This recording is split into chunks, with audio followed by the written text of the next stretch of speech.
Today on The Family Answer Man, we're answering your questions about dealing with gaslighting and difficult personalities from a biblical worldview on the Family Answer Man program. This is David Orgis, and I'm here with Dr. Mark Crosby, the Family Answer Man himself.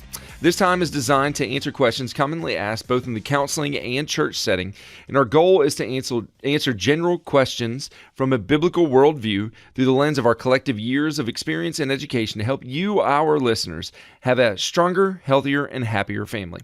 Now, today we want to thank the incredible people at Dave's Smokehouse and Specialty Meats and Winter's Air for underwriting today's show. Winter's Air is located in Denham Springs, services the Denham Springs area and the surrounding areas, and Dave's Smokehouse is located at 35770 LA Highway 16, just north of Denham Springs.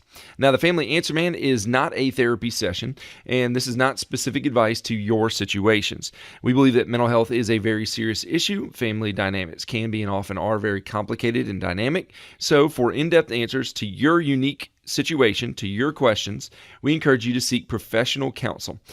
We do hope that this episode of The Family Answer Man will encourage you and inspire you to make changes that'll lead to a healthier, stronger, happier family.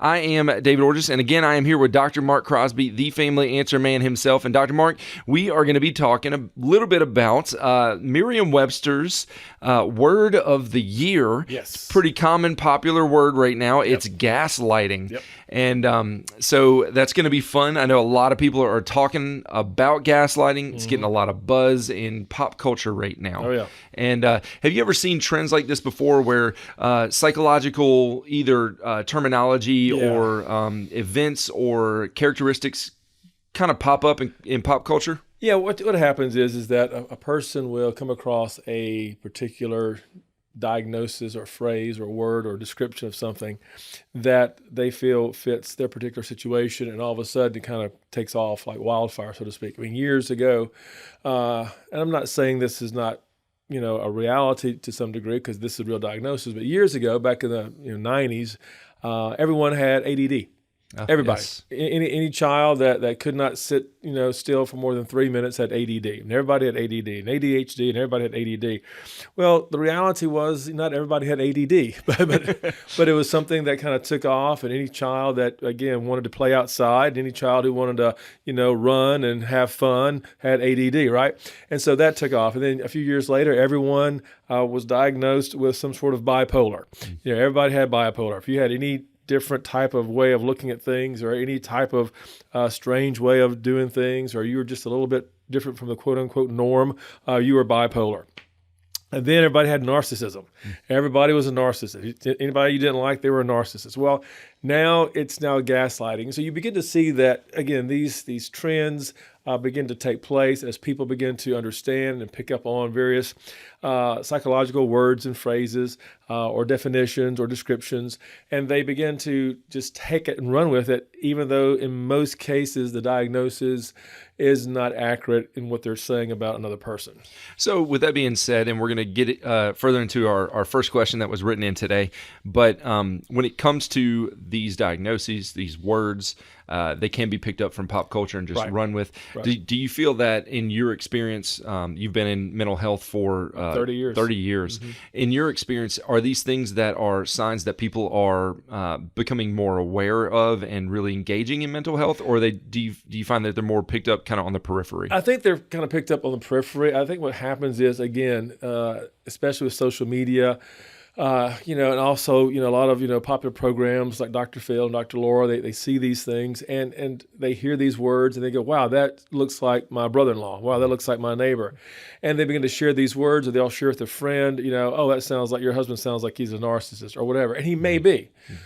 But again, if you don't know how to, diagnose, if you don't know all of the other factors and variables, then it's easy to use these words and say these things and misrepresent them. Yeah. In many ways, and misrepresent, what's going on in that particular situation. So gaslighting is one of those words that I think is now out and about. Gaslighting, as we're about to share, is not a diagnosis as much as it is a description, and we'll unpack that in a few minutes. Yeah, I know talking about diagnosis, that's often one of the most difficult classes for people that are pursuing advanced education. Right. Is the diagnosis classes are often very difficult. That's where students usually see their lowest grades. Right. And but you have 30 years of experience, Right. and we are blessed Yes. to be able to Thank you. discuss this on air and hear from the expert. And so I'm going to go ahead and read the first question, and we will jump in. Yes. It says, "My adult daughter and I spent Thanksgiving at my boyfriend's family's home. All of his siblings, parents, and friends were there, and when it was over, my daughter said that my boyfriend's mom was gaslighting me all day. Can you explain what gaslighting is, and is it a future problem?" Wow, yeah. So gaslighting is one of those words that describes. It's not a diagnosis. You're not going to see this in the diagnostic manual. It's a colloquialism, if you will, that describes or defines one person trying to manipulate another person. The word gaslighting came from the British play Gaslight, where a husband was trying to make his wife feel as if she was crazy so he could steal her money. And so basically he would often do things in this play, I think it later became a film, where, he would move her keys and she said, "Oh, I put my keys right here." And he said, "Well, no, you didn't." And she would say, "Yes, you did." And he would try to make her feel like she was crazy. And so when a person gaslights, what they're trying to do, they're trying to create this false narrative about you with the intent, and this is where it gets, again, somewhat problematic, with the intent to doubt yourself, to distress you, and to dismiss you. And so the person who's doing the gaslighting, they want you to doubt yourself. They want you to feel like, am I really going crazy? Is something really wrong with me? Am I really out of line? Am I really not able to think for myself anymore? Or they want to distress you. They want to see you become anxious or nervous or upset. Or they want to dismiss you. They don't want you to be an equal. They don't want you to have any authority. They don't want you to have any real say in what's going on. And so, in other words, when a person is gaslighting someone else, what they're trying to do is make the other person feel less than or unworthy. So the gaslighting is the action, but it has a goal, it has an intent, which is, like you said, to doubt, make you doubt, distress, or dismiss. Right. And so, and it usually happens, and it's usually done, not in every situation, but when the power in the relationship is unequal. Again, when the movie Gaslight or the play Gaslight came out in the late 1930s. And it took place in Great Britain and, of course, a very male-dominated, culture. And so the reality was the gaslighting happens many times when in the relationship it seemed to be unequal. So again, this used to be a description in many marriages where, again, the male in some cases, or most of these cases, wanted to create this power, this control over their spouse. But it can be done in any relationship. It doesn't have to be just a marital relationship, but it was first noted and noticed in the marital relationships. But again, it happens among people. It happens in some cases among friends, quote unquote, where you call someone a loser, or call someone pathetic, or you call someone crazy.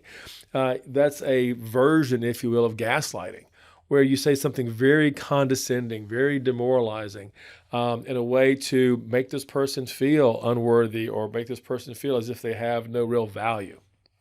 So when you look at that, is that still our culture has shifted a lot from the patriarchal, very male-dominated to very egalitarian. Do you is that something that you see now, especially in your practice and your experience? It still happens. Is it very male-dominant, or is it equally shared between men? It can go both ways. It's still, when you see it in a clinical setting, in most cases, about 70% of the cases, it's going to be male to female as far as gaslighting. But it does happen the other way around. It's not exclusively all male.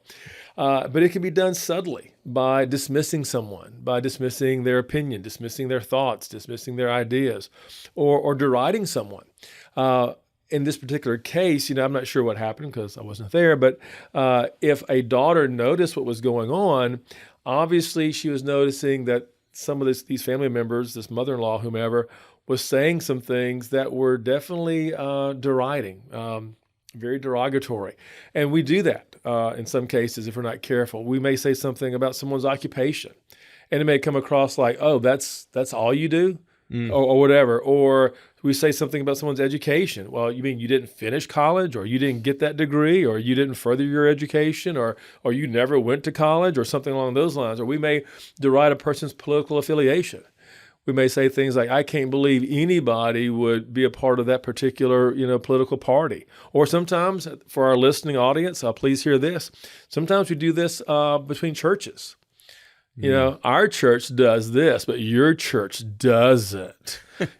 Our church has this, but obviously your church doesn't. Sure, you've never heard any of that as your years of as a pastor. So what happens is that we don't mean to, but we come across, and that's a form of gaslighting, where we're deriding people, or we're dismissing them, or making them feel like what they're doing is not of value, of any particular worth.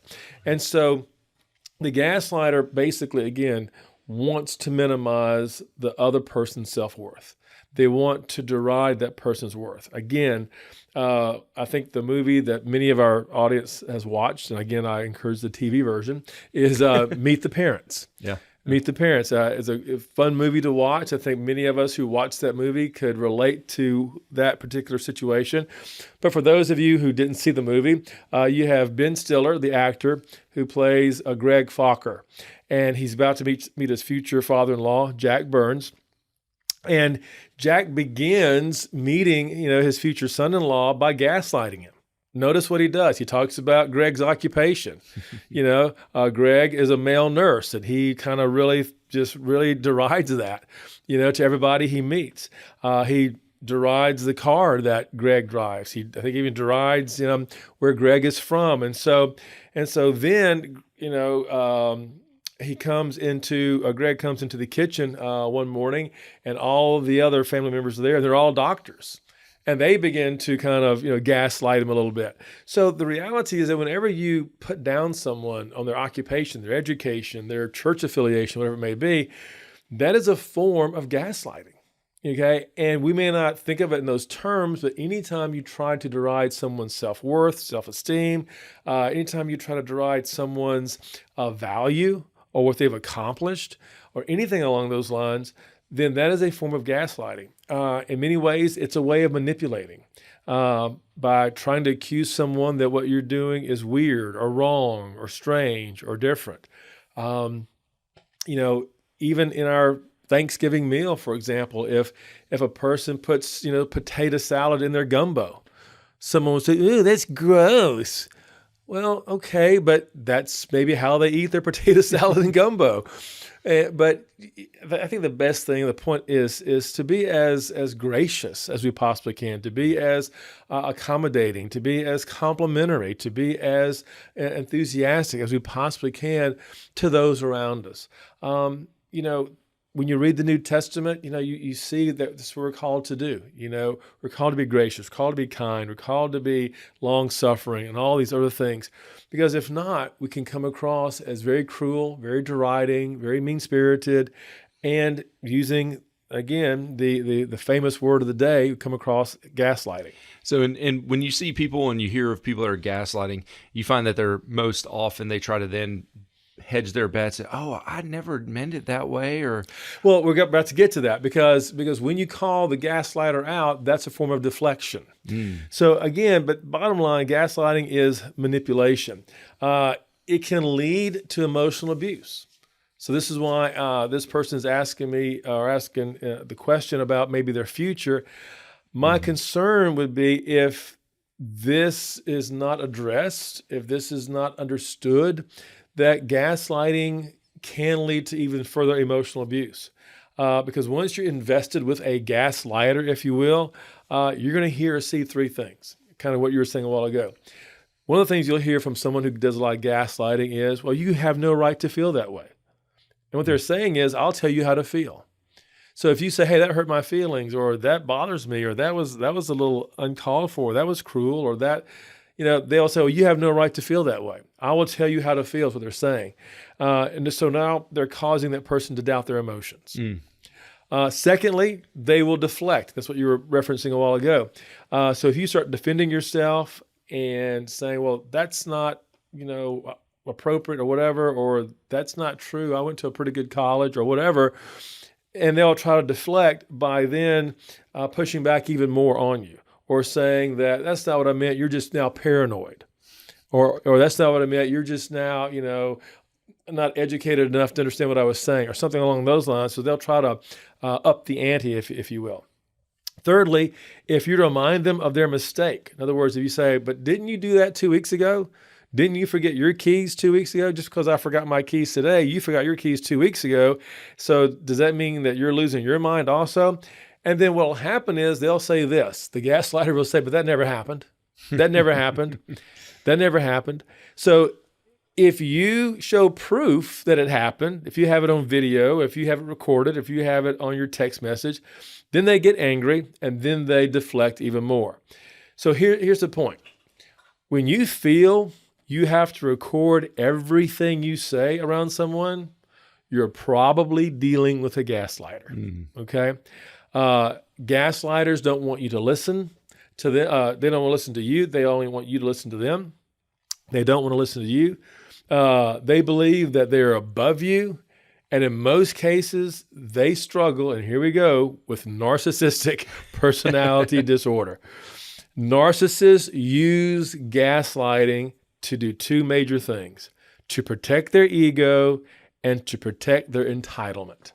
I mean, they want to minimize the person so that what they have, what they are in control of, can remain theirs. I mean, that was the whole theme of the movie. Back to our movie now, Meet the Parents. In the movie Meet the Parents, Jack does not want to give up his daughter, Pam. And he doesn't want to give her up to Greg. And so Terry Polo, who plays Pam in this movie, again, finally recognizes what her dad's doing. Her dad doesn't want to give her up. And so her dad, again, Jack Burns, wants to gaslight Greg, making him think he's not worthy, he's not good enough, he's going crazy, he doesn't fit in, he doesn't belong, he hasn't achieved, he's never going to be good enough, he hasn't arrived, he doesn't have the occupation, his other daughter's marrying a doctor, and you're not one. And so he just throws this, if you will, at Greg. And so that is a great movie, if you will, on what some would call a quote-unquote subtle gaslighting, right? But gaslighting nonetheless. Yeah, and all under the ruse of, oh no, no, not me. Yeah, right? Exactly. So here's the question. I'm sure that this person's wanting to also know. So what do you do? What do you do? Now, this person went to a Thanksgiving meal. She was meeting some of the family, from what I'm gathering, for the first time. She has people who are gaslighting her. So what do you do? Number one, you put a boundary between you and them. And I know we use the word boundaries a lot, but boundaries are powerful. And by that, I mean this, though. You walk away from the conversation. If you begin to sense that they are deriding you, if you begin to sense that they are trying to take away any sense of self-worth or self-esteem, if they all went to one university and you went to another university not as prestigious, and they're kind of letting you know in a way that's beyond just joking and kidding around about your lack of academic, achievement, then you put a boundary. You walk away from the conversation. You remind yourself of the truth. You remind yourself that your academic achievement is accepted and needed and important, and you're proud of it, and your family's proud of it, and so forth. Next, you choose to go another direction if you need to. In other words, if you feel like this may not be the family for you, you go into another direction. The reality is there's no excuse for abuse. And you don't need anyone in your life trying to control you. That's something that I think we need to be mindful of. You don't need anybody in your life trying to control you. Again, most gaslighters have an agenda. They have a script. They want to control who you are and how you feel. You don't have to play along. You don't have to accommodate them. You stand on the truth and let the truth set you free. And that's how you deal with a gaslighter. Well, there you go. That is it right there. Recognize it and stand on the truth and let the truth set you free. I think that's some great advice that I think all of us can take and apply to our lives. And the reality is this: we've both, if we're going to be really honest, we've both been on both sides of that. Mm-hmm. I mean, we've both been gaslit and we've both been gaslighters. Maybe at certain seasons in our life, maybe some of us have matured. Maybe we have recognized and realized that that's not how you handle a relationship. And so if you've been on that end or on either end, forgive yourself, forgive the other person, do move on. But be aware that these are things that that again are realities, and we need to be mindful of them. And you're not going to necessarily escape all of these things, but you can establish boundaries Exactly. that create healthy life patterns. Exactly. All right. Well, that leads us, Dr. Mark, our family answer man, to our second question for the day for the family answer man. And if you have questions for us, we would love for you to email those to us, familyanswerman@loumc.org. Again, that's familyanswerman@loumc.org, and we would love to answer your questions. This one comes in, says, my 17-year-old grandson has no interest in family gatherings. He wants to be alone in his room playing Xbox games.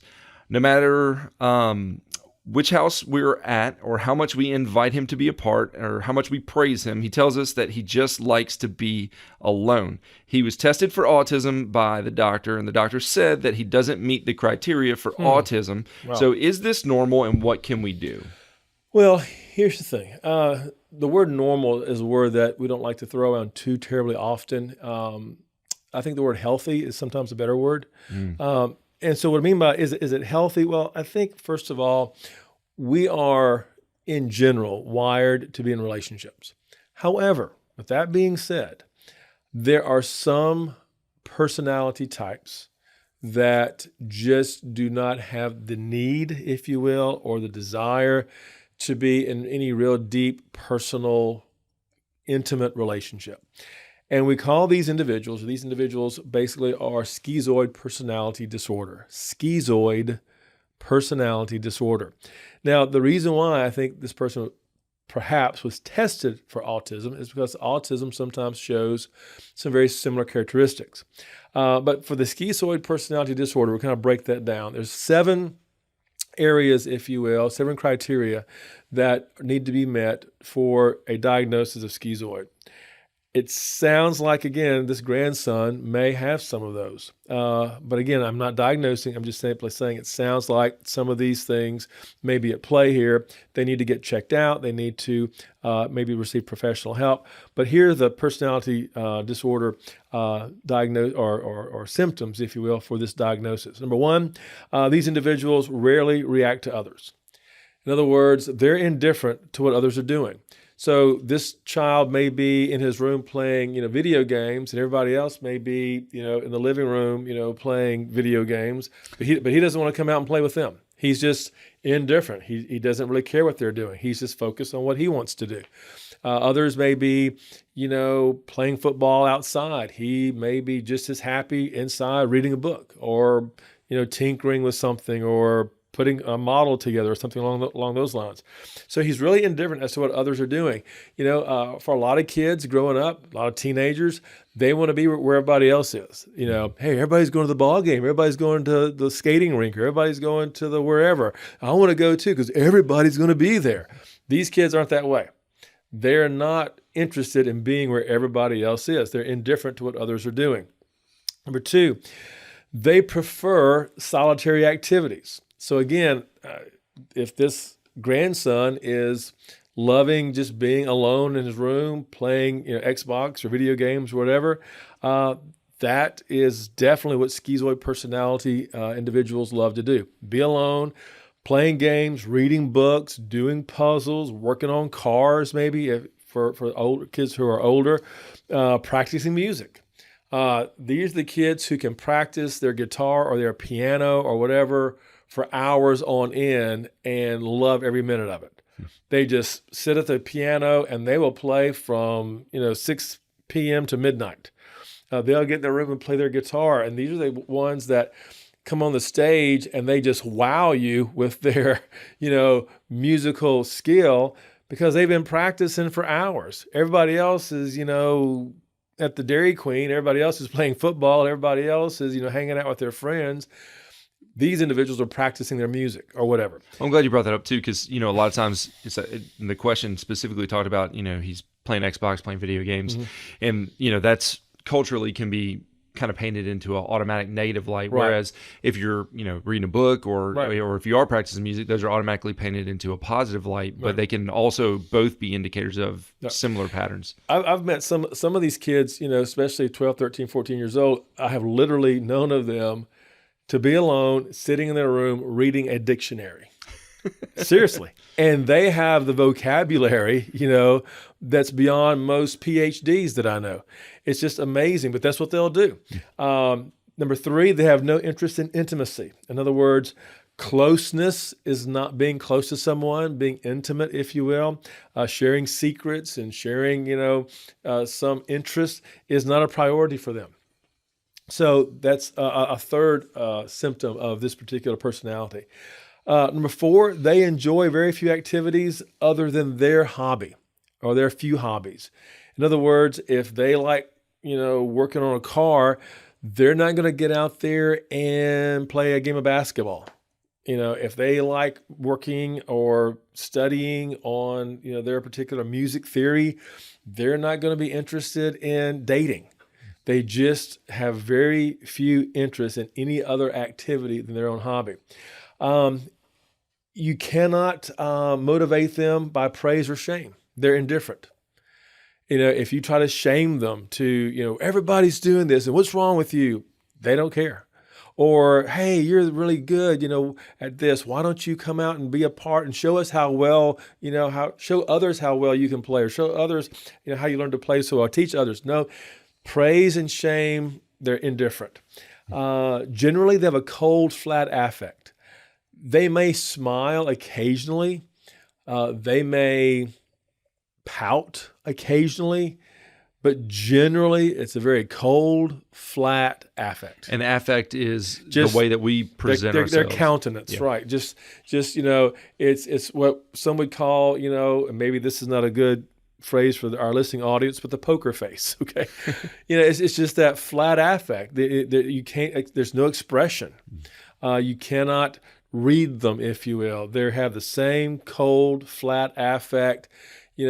They could be eating, their favorite dessert. They could be eating, the worst dessert or whatever. It doesn't matter. They're going to have the same affect. There's nothing, hey, this is really great or this is really bad. No, it's going to be the same affect for the most part. And again, we've already mentioned this to some degree, but they have very few close relationships. Very few close relationships. Maybe one or two, maybe in their family, maybe one or two who shares a similar hobby or interest. But for the most part, it's very, very, very, very close. Very, very few close relationships, I should say. So what do we do? I think number 1, respect their privacy. Respect their privacy. This is how they're wired for the most part. Respect their privacy. Definitely invite them. Definitely encourage them, but respect their privacy. Number 2, get into their world. If they love playing the piano, if they love working on cars, get out there with them and just, what can I do? Can I listen? Can I hand you a tool? The main thing, thirdly, show them that you care. Because no matter who you are, we want someone in our lives to show that they do care about us. Don't push them. Don't try to, again, condemn them or shame them. Don't push them. And fifthly, let them move at their own pace.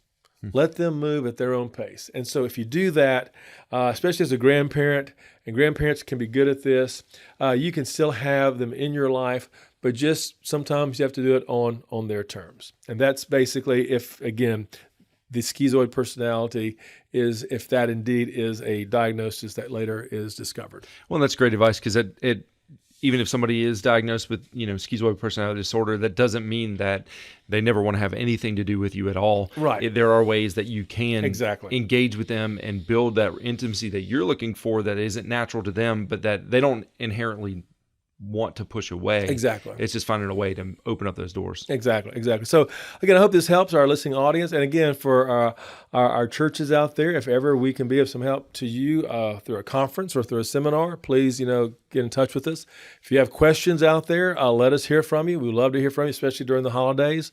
And again, if there's something you'd like to know more about, please give us a call. And you can do that by getting in touch with us at familyanswerman@loumc.org or calling us at Live Oak Church here in Watson, Louisiana. We're glad to have you with us, and we are thankful for Days Smokehouse and Specialty Meats and Winter's Air for underwriting today's show.